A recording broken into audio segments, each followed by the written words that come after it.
ଜୟ ଜଗନ୍ନାଥ। ଛୋଟିଆ ଉଦାହରଣଟା ଦେଉଛି। ଯିଏ ଅହଙ୍କାର କରେ, ଭଗବାନ କହିଛନ୍ତି ଯିଏ ଗର୍ବ ଅହଙ୍କାର କରେ ତା ଗର୍ବ ଅହଙ୍କାର ସେ କେବେ ରଖନ୍ତି ନାହିଁ, ଭଗବାନ ଭାଙ୍ଗି ଦିଅନ୍ତି। ଏହା ନିରାଟ ସତ୍ୟ। ଆଉ କେହି ଜୀବନ କାଳ ଭିତରେ କିଛି ପାଇନଥିବେ, ମାନେ ତାଙ୍କ ଅର୍ଥଟା କମ୍ ଥିବ, କିନ୍ତୁ ଅଧିକା ଅର୍ଥ ପାଇଗଲେ ସେ ଇନ୍ଦ୍ରଚନ୍ଦ୍ର ମାନନ୍ତି ନାହିଁ। ଏହା ନିରାଟ ସତ୍ୟ। କିନ୍ତୁ ସବୁ ଲୋକ ସେଭଳି ହୁଅନ୍ତି ନାହିଁ। ଅନେକ ଲୋକ ଅଛନ୍ତି ତାଙ୍କ ପ୍ରଥମରୁ ଭାବଟା ଯେମିତି ଥାଏ ଶେଷ ପର୍ଯ୍ୟନ୍ତ ତାଙ୍କ ଭାବଟା ଠିକ୍ ସେମିତି ରହିଥାଏ। ତାଙ୍କର ଭାବଟା ସମସ୍ତଙ୍କ ପାଇଁ ସମାନ ରହିଥାଏ। କିନ୍ତୁ ଏ କଳିଯୁଗ ମଣିଷ ତାଙ୍କୁ ଚିହ୍ନିବା ବହୁତ କଷ୍ଟକର, କିନ୍ତୁ ଭଗବାନ ତାଙ୍କୁ ଚିହ୍ନି ପାରନ୍ତି।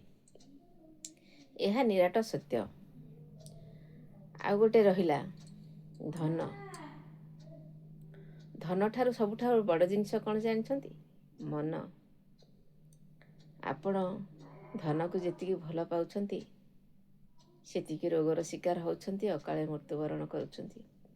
ଆଉ ସେତିକି ଆପଣ ମନକୁ ଭଲ ପାଆନ୍ତୁ, ମଣିଷଙ୍କୁ ଭଲ ପାଆନ୍ତୁ, ମଣିଷ ସେଥିରେ ସୁଖ ଦୁଃଖ ହସ ଖୁସି ବାଣ୍ଟନ୍ତୁ। ଦେଖିବ ନା ଭଗବାନ ବହୁତ ଖୁସି ହେବେ, ଆଉ ଆପଣ ବି ଟିକେ ଶାନ୍ତି ଲାଭ କରିବେ।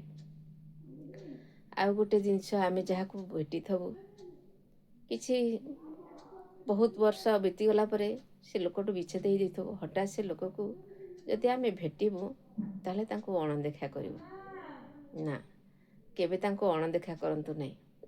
ତାଙ୍କୁ ସମ୍ମାନର ସହିତ ତାଙ୍କର ଆଶୀର୍ବାଦ ନିଅନ୍ତୁ। ଏହା କଲେ ବହୁତ ଭଲ ହେବ। ଆପଣଙ୍କର ମଙ୍ଗଳ, ଆଉ ଆପଣଙ୍କ ସଂସାର ପାଇଁ ମଙ୍ଗଳ, ଆଉ ଭଗବାନ ବି ବହୁତ ଖୁସି ହେବେ। ତେଣୁ ଏସବୁ ଜିନିଷକୁ ତର୍ଜମା କଲେ ବହୁତ ଭଲ ହେବ।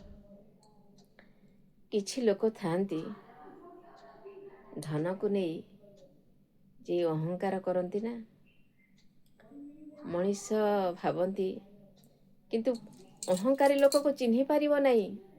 ଏ କଳିଯୁଗରେ ପ୍ରାୟ ଅହଙ୍କାରୀ ଲୋକ ଅଛନ୍ତି, ଚିହ୍ନି ପାରିବ ନାହିଁ। କିନ୍ତୁ ଗୋଟେ ଭଲ ଲୋକ ଯଦି ଆପଣଙ୍କୁ କିଛି ବୁଝେଇ କହୁଛି, ମଣିଷ ତାକୁ ହିଁ ଅହଙ୍କାରୀ କହିଦେଉଛନ୍ତି। ଯେମିତି ଚାଲି ନ ଜାଣି ବାଟର ଦୋଷ ଦିଅନ୍ତି, ସେ ଠିକ୍ ମଣିଷକୁ ଚିହ୍ନି ନ ପାରି କିନ୍ତୁ ତାଙ୍କୁ ଭୁଲରେ ପ୍ରମାଣିତ କରନ୍ତି। ମୋର ରାଧାକୃଷ୍ଣ ଭାବରେ, ଜଗନ୍ନାଥ ଭାବରେ ସମସ୍ତ ଗୁଣିଜ୍ଞାନୀ ମାନେ ପଣ୍ଡିତମାନଙ୍କୁ ମୋର ଅନୁରୋଧ, ଠିକ୍ ମଣିଷଟା ଚିହ୍ନିବାକୁ ଚେଷ୍ଟା କରନ୍ତୁ।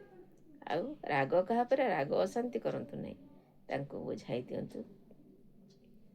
ଆଉ ଗର୍ବୀ ଅହଙ୍କାରୀ ଯେଉଁମାନେ ଅଛନ୍ତି ତାଙ୍କୁ ସଜାଡ଼ିବା ବହୁତ କଷ୍ଟକର, ତାଙ୍କୁ ଆମେ ସଜାଡ଼ି ପାରିବା ନାହିଁ। ଏହା ନିରାଟ ସତ୍ୟ। ଆଉ ମୋ କଥା ମାଧ୍ୟମରେ ଯଦି କିଛି ଭୁଲ ଥାଏ ତାହେଲେ ମୋତେ କ୍ଷମା କରନ୍ତୁ। କାରଣ କଥା ପ୍ରସଙ୍ଗରେ ଯାହା ତର୍ଜମା, ଯାହା କଥାବାର୍ତ୍ତା ଶୈଳୀ ସେଇ କଥା ମୁଁ କହୁଛି। ଆଉ ମୁଁ ଗୋଟେ ଜ୍ଞାନୀ ନୁହଁ, ନା ଗୁଣୀ ନୁହଁ, କି ଏକ କଳାକାର ନୁହେଁ। ସାମାନ୍ୟ ନିମିତ୍ତ ମଣିଷଟିଏ। ଘର ପ୍ରସଙ୍ଗର କଥା ଯେମିତି କୁହାଯାଏ ମୁଁ ସେମିତି ଆଲୋଚନା କରେ। ରହୁଛି। ଜୟ ଜଗନ୍ନାଥ।